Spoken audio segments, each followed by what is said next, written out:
Welcome to iDream media. So పెళ్ళి అంటే నూరేళ్ల పంట అంటున్నారు. ఇప్పుడు కన్న తండ్రికి అదే గుండెలో మంట అవుతుంది. సో ఎక్కువ ఖర్చు పెట్టేసి అట్టహాసంగా ఆర్భాటంగా పెళ్లిళ్ళు చేసేయడము, దానివల్ల అప్పులు పాలవటం కూడా జరుగుతుంది. దీని గురించి ప్రియా చౌదరి గారి విశ్లేషణ తెలుసుకుందాం. మేడం నమస్తే. నమస్తే మేడం, జనరల్గా పెళ్ళంటే నూరేళ్ల పంట అంటారు. సో బాధ్యతగా అమ్మాయి తండ్రి పెళ్లి చేసి ఇస్తూ ఉంటారు.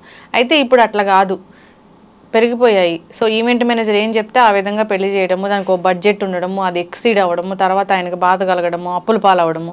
ఒకప్పుడు పెళ్లి చేసినా కానీ ఎట్లయినా పెళ్లి చేసి చూడు, ఇల్లు కట్టి చూడు అనేది ఉండేది. అప్పుడు అప్పు అయ్యేది. ఇప్పుడు ఈ అప్పు అయితే అసలు తీర్చలేని అప్పు అవుతూ ఉంది. ఏం చెప్తారు? ఇంత హంగులు ఆర్భాటాలు అవసరమా? పులిని చూసి నక్క వాతలు పెట్టుకోవడం అని ఎప్పుడైనా విన్నావమ్మా? అది ఇదే అంటే నక్క అనుకుందంట, నన్ను చూస్తే జనాలందరూ చిరాకు పడుతున్నారు, పులిని చూడంగానే భయపడుతున్నారు. కారణం ఏంటి అంటే దాని ఒంటి మీద ఉన్న చారలు మెయిన్ కారణము. అందుకని ఆ చారలు నా ఒంటి మీద నేను దానిలాగా మారాలంటే ఏం చేయాలంటే చారలు ఉన్నాయి, ఆ చారలు నా ఒంటి మీద కూడా ఉంటే నన్ను కూడా చూసి భయపడతారని చెప్పేసి అని చారలు పడాలంటే ఏం చేయాలి అందుకని చెప్పి కర్ర కాల్చి వాతలు పెట్టుకున్నాంట. వాతలు పెట్టుకునేసరికి ఏమైంది, ఒళ్ళంతా బొబ్బలు వచ్చినాయి, ఒళ్ళంతా పుళ్ళైనాయి. పుళ్ళై మూలుక్కుంటూ మూలిగే నక్క అంటారు కదా, మూలుక్కుంటా పోయి ఒక తాటి చెట్టు కిందకు పడుకుందంట. ఎందుకు వచ్చిందిరా భగవంతుడా, దాన్ని చూసి నేను వాతలు ఎందుకు పెట్టుకున్నానని చెప్పేసి అని అనగానే పైనుంచి ఓ తాటికాయ వచ్చి నెత్తి మీద పడింది, చచ్చిపోయింది. అదే అంటారు మూలిగే నక్క మీద తాటిపండు అంటే ఇదే అనమాట. మూలుక్కుంటూ అంటే ఈ ఎట్లా ఉంటాయి అంటే ఇప్పుడు మీరు చెప్పినటువంటిది నిన్నగాక మొన్నటి నుంచి ఒక భయంకరంగా ఒక 1 వీక్ నుంచి నేను చూస్తున్నాను. ఎప్పుడన్నా యూట్యూబ్ ఓపెన్ చేశానంటే ఒకటే టాపిక్ వస్తుంది. ఇన్ని వేల కోట్ల రూపాయల ఖర్చుతోటి ఒక ధనవంతుడి కొడుకు పెళ్లి జరుగుతుంది. ముఖేష్ అంబానీ కొడుకు అనంత్ అంబానీ పెళ్లి జరుగుతుంది. దానికి ఎన్నో వేల కోట్లు ఖర్చు పెడుతున్నారు. 3,000 కోట్లు 4,000 కోట్లు ఖర్చు పెడుతున్నారు. ఇది అవసరమా? అవసరమే. ఎందుకు అని అంటే అతనికి లక్షల కోట్లు ఉన్నాయి కాబట్టి అతని స్థాయికి తగ్గట్టుగా అతను చేసుకుంటున్నాడు. నీకెందుకు? నువ్వు చూడు, చక్కగా వేడుక చూడు, కన్నుల పండుగగా ఉంది, కలర్ఫుల్ గా ఉంది. నువ్వు దాని మీద విమర్శలు ఎందుకు చేసుకుంటూ వెళ్తున్నావు? అది ఒక్క మాట. అతను ఏదైనా ఒక పెద్ద డానో లేకపోతే అంటే వీళ్ళని మనం విమర్శించకుండా ఉండలేము కానీ బట్ ఏంటి అని అంటే బిజినెస్ మ్యాగ్నెట్, అతను ఒక పెద్ద వ్యాపారవేత్త అనేటటువంటి వ్యాపారవేత్తలకు బ్రాండ్ అంబాసిడర్. అదేంటి కుబేరుడు ఇంట్లో పెళ్ళి అట్లాగే ఉంటుంది, 100% ఉంటుందండి. కాబట్టి అది ఆయన చేసుకున్న తర్వాత విపరీతమైనటువంటిది కొడుకు పాపం ఆ పిల్లాడు శుభమాని పెళ్లి చేసుకుంటుంటే చనిపోతాడని తెలిసి కూడా ఇంత ఖరీదైన పెళ్లి ఎందుకు చేస్తున్నారు అంటే ఆశీర్వాదాల కోసం. ఆశీర్వాదాలు ఉంటే బతుకుతాడు. ఎందుకంటే నాకు ఇష్యూ తెలియదమ్మా, నాకు ఏముందనేది నాకు తెలియదు. పక్కన పెడితే నాకు అసలు ఈ టైటిల్ చూస్తున్నాను నేను. అరే ఎంతో మంది వస్తారు, వచ్చిన ఆశీర్వాదాలు ఉంటే ఆశీర్వాదాలతో ఆయుష్ పెరుగుతుందని మీరెందుకు అనుకోరు? నంబర్ 1. అతనికి ఉంది, అతను ఖర్చు పెట్టుకున్నాడు. చేతనైతే కన్నుల పండుగగా నువ్వు చూడు. కింద కామెంట్ చూశాను, అరే అసలు జనం ఏమనుకుంటున్నారు చూద్దామని. ఇన్ని వేల కోట్లు పేదవాడికి పంచిపెట్టొచ్చు కదా, చేయొచ్చు కదా అని చెప్పేసి అని వాళ్ళు చెయ్యరు. ఎందుకంటే వాడు వ్యాపారవేత్త. ₹1 ఖర్చు పెడితే 10 రూపాయలు ఎలా వస్తాయనే అతను చూస్తాడు. అతన్ని మనం ఈ విధమైనటువంటి కామెంట్ మనం చేయకూడదు. కానీ నీ ఇంట్లో పెళ్లి జరిగినప్పుడు, నీ ఇంట్లో పేరెంటం జరిగినప్పుడు, నీ ఇంట్లో నీ పిల్లలకు పుట్టినరోజు జరుపుతున్నప్పుడు, లేదా నీ పుట్టినరోజు నాడో నువ్వు ఖర్చు పెడతావే 1,000, 2,000, 10,000, 1,00,000. నీ ఇంట్లో పెళ్లి జరిగేటప్పుడు 10 లక్షలు ఖర్చు పెడతావే, ఆ 10 లక్షల్లో నువ్వు ఎంత పేదవాడికి ఖర్చు పెడుతున్నావు? బాస్ ఉన్నవాడు పెట్టాలని అంటున్నావు, కానీ నీకంటే కింద వాడికంటే నువ్వు ఉన్నవాడివే. మరి ఆ కింద వాడికి నువ్వెంత పెడుతున్నావు?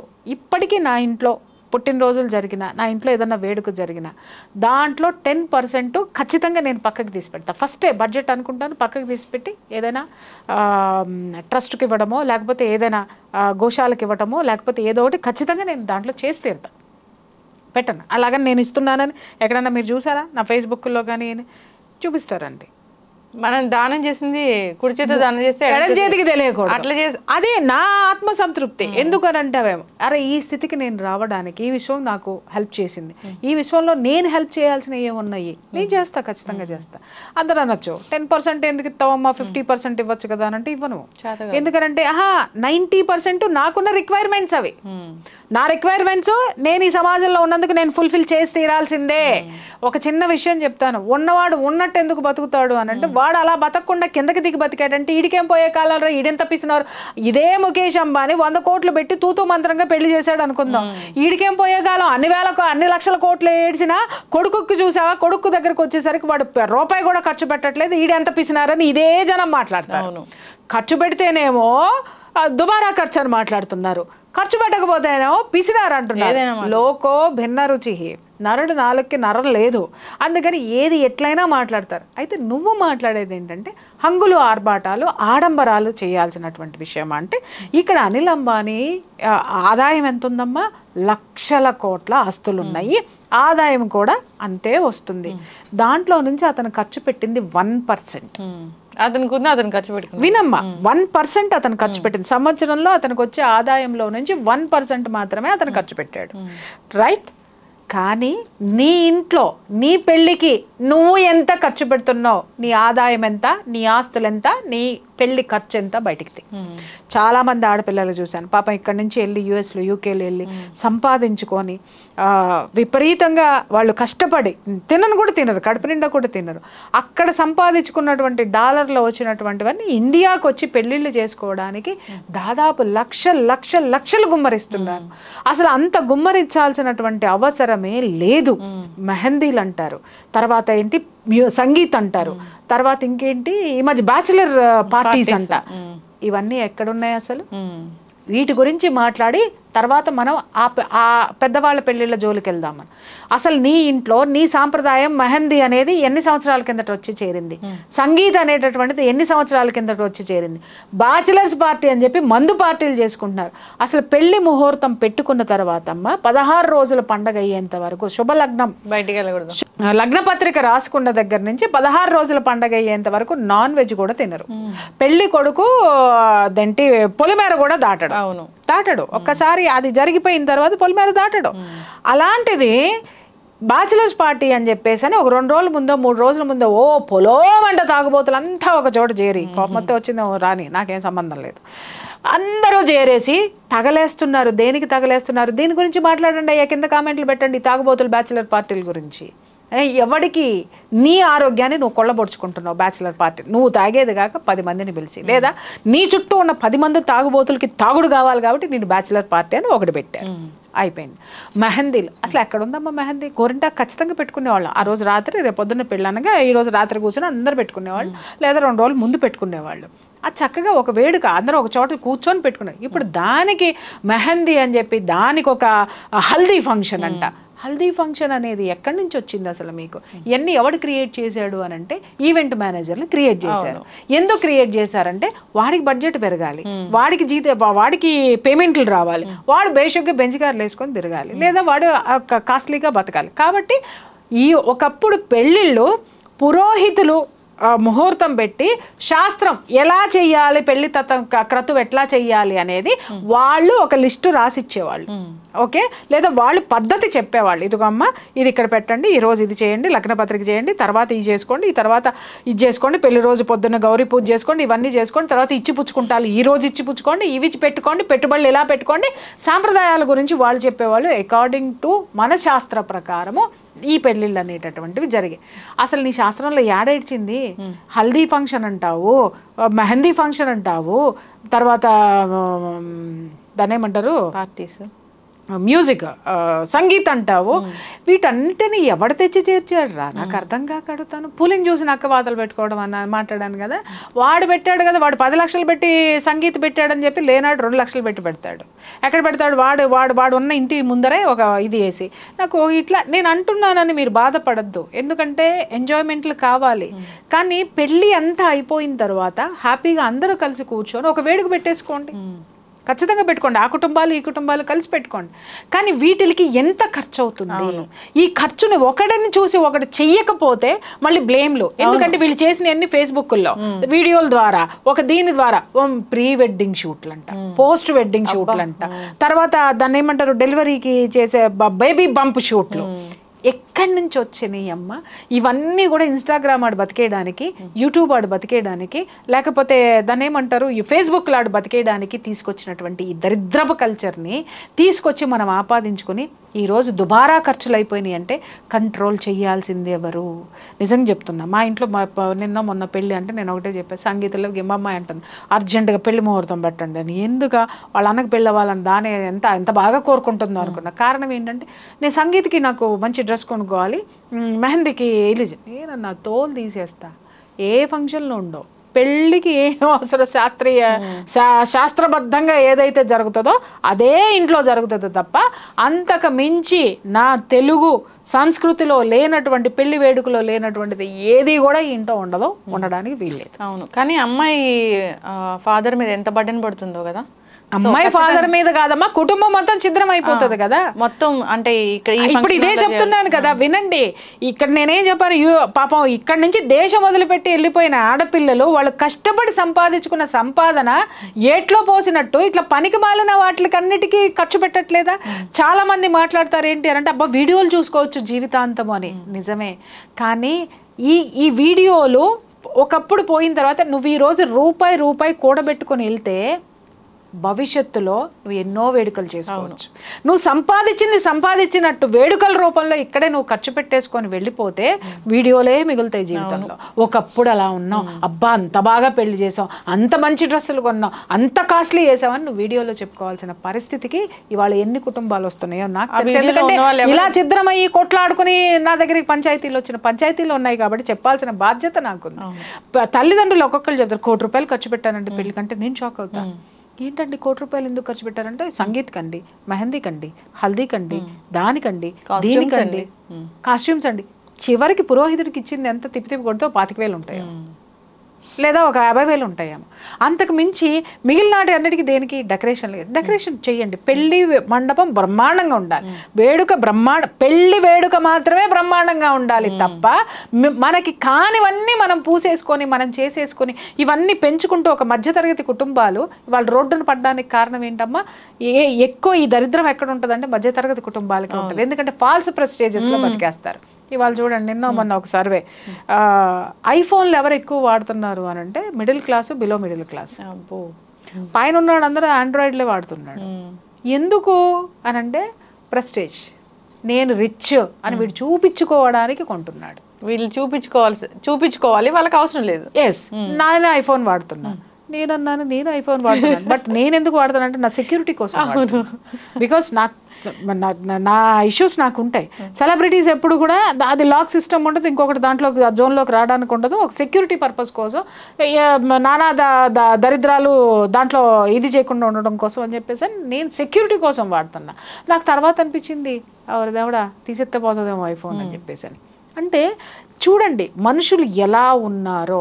ఇవాళ 8th క్లాస్ 9th క్లాస్ చదివే పిల్లోడి చేతిలో ఐఫోన్లు ఉంటుంది, మధ్య తరగతి పిల్లల చేతుల్లోనే ఉంటుంది. మీరు చూడండి ఎక్కడికి వెళ్తున్నాం మనము, ఫాల్స్ ప్రెస్టేజెస్ తోటి, ఫాల్స్ థింకింగ్ తోటి. అదే చెప్తున్నాను కదమ్మా. ఇవాళ నాకు ఒకప్పుడు కార్ అంటే భలే పెద్ద ప్యాషన్ ఉండేది. నేను పెద్ద అవ్వాలి, నేను కార్ కొనుక్కోవాలి, కార్ డ్రైవ్ చేసుకుంటే అలా ఇలా అన్నీ ఆలోచించేదాన్ని. ఇప్పుడు కారులు చూస్తుంటే నాకు చిరాకు వస్తుంది. అంటే నేను కారుల్ని నిందించట్లేదు, కారణం ఏంటనంటే లగ్జరీ కార్లు చూసి చూసి చూసి బుజ్జి కారులు చూస్తుంటే భలే ముద్దొస్తుంది. నిజం. ఎందుకని అంటావేమో, వాటి వాల్యూ పోయిందండి, అన్నీ అవైలబిలిటీ ఉంది. ఉన్నప్పుడు దాంట్లో కూర్చుంటే ఏంటి, దీంట్లో కూర్చుంటే ఏంటి అంటే ముందు 4 సున్నాలో లేకపోతే ఒక స్టార్స్ ఇదో లేకపోతే ఆ ఎంబ్లం చూపించుకోవడానికి కోసమే కదా నువ్వు కొంటున్నావు. కారు కంఫర్టబిలిటీ కోసం ఉంది. అలాగే బిజినెస్ పర్సన్స్కి వాళ్ళ ప్రెస్టీజ్ ఇష్యూ కోసం ఉంది. నువ్వు నేనేం చేస్తున్నావమ్మా, అంతే. నువ్వు నేనేం చేస్తున్నావు ఇంట్లో కూర్చుని, దేనికి కొంటున్నాము? ఇవాళ చూడండి రోడ్లన్నీ కారులతోటి ఉండిపోయి ఒక కారు వెళ్తే రెండో కారు రివర్స్ తీసుకోవాల్సినటువంటి సిచ్యుయేషన్. ఒక్కడికి కార్ పార్కింగ్ ఉండదు, కానీ ప్రతి ఒక్కడికి కారు ఉంటుంది. మరి దీని మీద ప్రభుత్వాలు ఎందుకు దృష్టి పెట్టవో అర్థం కావట్లేదు. కారు పార్కింగ్ లేకుండా కార్లు ఎందుకు అలౌ చేస్తున్నారు? ఇప్పుడు రోడ్డు మీద పెట్టుకుంటారండి, రోడ్డు నాది అంటాం. ఎట్లా అయింది నీది? రోడ్డుకి నేను ట్యాక్స్ కడుతున్నా. నేను కారు కొనుక్కున్నప్పుడు రోడ్డుకి నేను ట్యాక్స్ కడుతున్నా. ట్యాక్స్ కడుతున్నాను ప్లస్ నాకు పార్కింగ్ ఉంది, నేను దాంట్లో పెట్టుకుంటున్నా, నేను తిరిగే రోడ్డుకి ట్యాక్స్ కడుతున్నా. నువ్వు పార్కింగ్కి ట్యాక్స్ కడుతున్నావా? I'm asking you. Car parking కి ట్యాక్స్ కడుతున్నావా? దారుణం అంటే నేను రోడ్డుకి ట్యాక్స్ కడుతున్నా, ఎందుకంటే నా కారు వెళ్ళడానికి, నా వెహికల్ వెళ్ళడానికి, లేదా నేను పోవడానికి, నా ఆటో వెళ్ళడానికి నేను రోడ్ ట్యాక్స్ కడుతున్నాను నేను. కానీ నువ్వు పార్కింగ్ చేస్తున్నావు, అది రోడ్లు ఉన్నాయి ప్రయాణం చేయడానికి కానీ పార్కింగ్లకు కాదమ్మా. అంబులెన్స్ కూడా దారిలేని పరిస్థితి లేదు. ఇవాళ మొన్న అదే జరిగింది. నేనున్న ఏరియాలో మొత్తము అసలు కార్లు విపరీతంగా పెట్టేసేసి, అటు ఇటు పెట్టేసేసి, మధ్యలో బైకులు పెట్టేసేసి అంబులెన్స్ వెళ్ళడానికి బైకులు అడ్డం పెట్టేశారు. ఆడెవడో తెలియదు, 4 బైకులు అడ్డం ఉన్నాయి. అర్ధరాత్రి పూట ఎవరిని, ఏ అపార్ట్మెంట్లో ఎవరిని ఎతుకుతారు, ఏం చేస్తారు, అవి తీసి ముందు పెట్టడానికి లేదు. ఇక్కడి నుంచి ఆమడ దూరాన ఆ బైకుల్ని తోసుకుంటూ వెళ్ళి పెట్టి అంబులెన్స్ వెళ్ళేసరికి ఉన్న మనిషి ప్రాణమే బాయే. మీరు ఒక 10 నిమిషాలు ముందు తీసుకొస్తే పోయేదని చెప్పారు. ఎన్ని ప్రమాదాలు జరుగుతున్నాయి, ఎవరి ప్రాణాలతో ఎవరు ఆడుకుంటున్నారు, ఎవరికి రూల్స్ పనికొచ్చినాయి. ఇవన్నీ ఫాల్స్ ప్రెస్టేజెస్లో బ్రతుకుతున్నామమ్మా మనము. ఒకటి గుర్తుపెట్టుకో, ఉనికిని కోల్పోయి ఎప్పుడూ ఉండద్దు. మనకి ఊటికి ఎగరలేనమ్మంటే స్వర్గానికి ఎగురుతానందంట. అట్లాగే నువ్వు ఆడంబరాలు చూపించి ఏం చేస్తావు, other side of the coin జనానికి తెలీదా?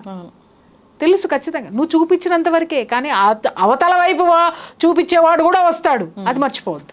ఖచ్చితంగా మేడం. ఈ అపార్ట్మెంట్స్ కావచ్చు, ఈ విల్లాస్ కావచ్చు, ఇలాంటివి కూడా సో గ్రాండ్గా కొంటారు. కానీ ఆ ఇంట్లో ఉండాలంటే గుండెలో రైళ్లు పరిగెట్టే పరిస్థితి వస్తుంది ఒక్కొక్కరికి. ఎందుకంటే వాళ్ళ సంపాదనకు మించి ఈ అమ్మాయిలు ఉంటాయి. ఎగ్జాక్ట్లీ అమ్మా. ఇవాళ ఒకటే మాట, మొన్న మా అపార్ట్మెంట్లో వీళ్ళు ఇవి కూరగాయలు పెట్టారు. బయట కూరగాయల రేటుకి మా అపార్ట్మెంట్కి వచ్చేదానికి 15 రూపీస్, 10 రూపీస్ నుంచి 15 రూపీస్ తేడా ఉంది.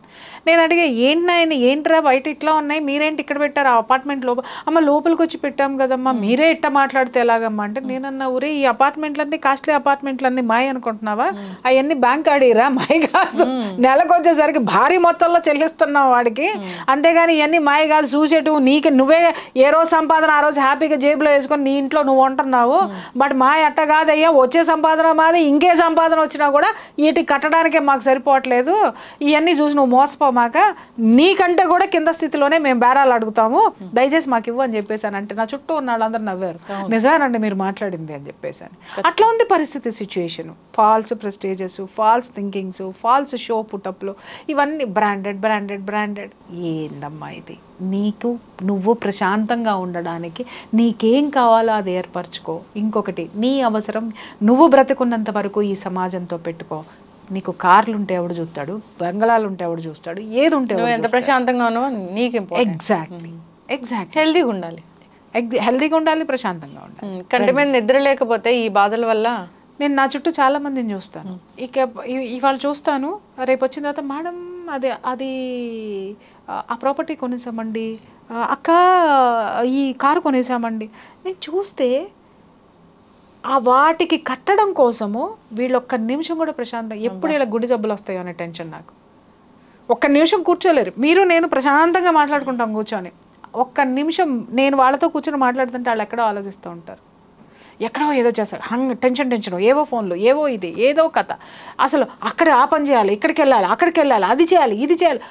మొన్న ఒక కేసు ఒకటి వచ్చింది నాకు, ఒక కేసు కదా వరుసనే 4 కేసులు వచ్చినాయి. ఒక్కొక్కళ్ళు 6 ఉద్యోగాలు 7 ఉద్యోగాలు చేస్తున్నారు. ఇదేంటబ్బా, ఒక ఉద్యోగం చేయడానికే నాకు తలప్రాణం అంతా వస్తూ ఉంది, 6 ఉద్యోగాలు 7 ఉద్యోగాలు వీళ్ళట చేస్తున్నారని చెప్పేసి అని చూస్తే ఏంటి అని అంటే, ఈరోజు ఎన్ని ఉద్యోగాలైనా చేసుకోవచ్చు అంట కదా ఇంట్లో కూర్చొని. అవును, చేసుకుని వాడు విపరీతంగా సంపాదిస్తున్నాడు. వాడు సంపాదించేటటువంటి సంపాదన ఎక్కడికి వెళ్తుందో చెప్తా. ఒక పెద్ద మనిషి సంపాదించేదంతా కూడా ఆ బంధువులు ఎవరైతే ఉంటారో ఆ బంధువులకి ఏ అవసరం వచ్చినా ఇతగాడు బాహాటంగా ఇస్తాడు, ఇంట్లో భార్యకి రూపాయి ఇవ్వడం. అంటే ఏంటి, బంధువులందరూ వీడిని మోస్తున్నారు పల్లకి ఎక్కించి. సో ఆ భజన చేయించుకుంటానికి వీడు 7 ఉద్యోగాలు చేస్తూ భార్య దగ్గరికి వచ్చేసరికి ఇంట్రెస్ట్ ఉండదు. ఎందుకంటే నేను అలసిపోతున్నానండి 7 ఉద్యోగాలు చేస్తున్నా. 7 ఉద్యోగాలు నీ భార్యతో సంసారం చేయడానికి పనికి రాకుండా ఎందుకు చేస్తున్నావు నువ్వు అంటే, వీళ్ళతో చప్పట్లు కొట్టించుకుంటాను. జీవితాంతం నీకు ఏదైనా వస్తే చూసేదెవరు, నీ భార్య. నిజాలు మాట్లాడతారు ఒకటి.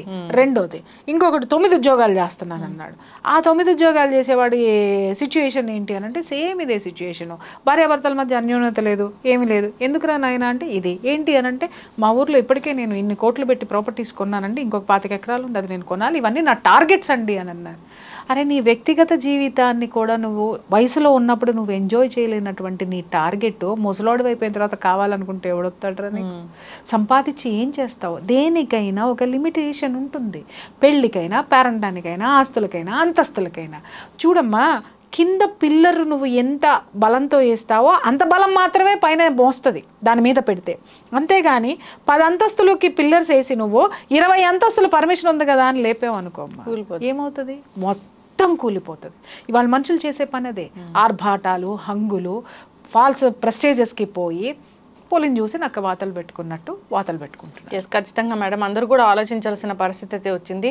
నిజంగా పెళ్లి చేసి చూడు అనేది ఒకప్పుడు ఎందుకు వచ్చిందో ఆ నానుడి, కానీ ఇప్పుడు అది ఇంకా గుది బండలాగా తయారవుతుంది. సో పెళ్లి పీటల మీదే చనిపోతున్న తల్లిదండ్రులను కూడా చూస్తూ ఉన్నాము. ఆయన ఎంత టెన్షన్ పడి ఉంటే దీనికోసం అలా జరిగిందో కదా. సో ఖచ్చితంగా ఏదైనా వేడుక అనేది హ్యాపీగా జరగాలని కోరుకుందాం. తక్కువ బడ్జెట్లో చాలా హెల్దీగా వెళ్ళాలని కోరుకుందాం. బడ్జెట్ తక్కువ ఎక్కువ కాదు తల్లి. నీ సంపాదన ఎంత, ఆ సంపాదనలో ఎంత భాగం ఖర్చు పెడుతున్నావు, నువ్వు వెనకేసిన ఆస్తులు ఎంత, ఆస్తులు ఎంత భాగం ఖర్చు పెడుతున్నావు. అంతేగాని అప్పులు చేసి 1 కోటి రూపాయలు 2 కోట్లు పెట్టి పెళ్లిళ్ళు చేసిన వాళ్ళు 6 నెలలు తిరగకుండా విడాకుల కోసం వస్తున్నారు. ఎందుకంటే వీళ్ళు అట్టంటే వాళ్ళని తెలియదండి అంటే. మరి అంత ఆర్భాటంగా ఎట్లా చేశారంటే వాళ్ళు అడిగారు కాబట్టి మేము చేసామండి. ఎస్, ఖచ్చితంగా మేడం. 1 కోటి రూపాయలు పోయే, కూతురు జీవితం పోయే, ఇక్కడికి వచ్చి నీకు అప్పులు మిగిలినాయి. చివరికి అప్పులతో పాటు నీకు కూతురు వచ్చి నీకు ఇంట్లో. అవును, ఏదైనా విడాకుల ఇష్యూ వచ్చినప్పుడు, ఏదైనా హెరాస్మెంట్ ఇష్యూ వచ్చినప్పుడు తల్లిదండ్రులు చెప్తుంటారు, మేము అంత కట్నం ఇచ్చాము, అంత గ్రాండ్గా పెళ్లి చేసాము, అన్ని నగలు కొనిచ్చాము అని. దృష్టి పెట్టాల్సింది ఎవరి మీద అమ్మా? స్థితి మీద, ఉన్న స్థితి మీద. ఉన్నతమైన స్థితికి గాల్లో చూసి మీరు పెట్టకండి. ఇప్పుడు నీ అల్లుడు నువ్వు చేసే గ్రాండ్ పెళ్ళిళ్ళు కానీ అవి కానీ మీ వియంకులు అందుకునే స్థితిలో ఉన్నారా లేదా? అలాగే ఆ స్థితిని భరించే స్థితి నీకు ఉందా లేదా? ముందు ఇవి ఆలోచించుకోవాలా. ఎవరి కోసమో సమాజంలో ఏదో చేసేయాలి, నా పిల్లలకు కూడా గ్రాండ్గా చేసేయాలని నువ్వు చేస్తే నువ్వు మిగలాలిగా నీ పిల్లలకి, లేదా రేపొద్దున వాళ్ళకి ఆ స్థితి మిగలాలి కదా. 1 రూపాయి వెనకేస్తే వాళ్ళు జీవితాంతం స్ట్రాంగ్గా ఉంటారు. ఉన్న రూపాయలన్నీ ఖర్చు పెట్టావంటే నువ్వు వాళ్ళ మీద ఆధారపడాల్సి వస్తుంది. రేపొద్దున ఎంత గ్రాండ్గా పెళ్లి చేసినా నిన్ను దగ్గర ఏంది చెప్పు అంటారు తల్లిదండ్రుల్ని. అందుకోసమని ఎవరికి వాళ్ళు త్యాగాలు చేసి చేయొద్దు, విచ్చలవిడితనానికి పోవద్దు. ఎస్, ఖచ్చితంగా మ్యామ్, ఖచ్చితంగా అందరూ కూడా ఆలోచించాలని కోరుకుందాం. ఇంకా ఎటువంటి దుస్సంఘటనలు జరగకూడదు, దీనివల్ల ఇబ్బందులు పడకూడదని కోరుకుందాం. ధన్యవాదాలు. Thank you.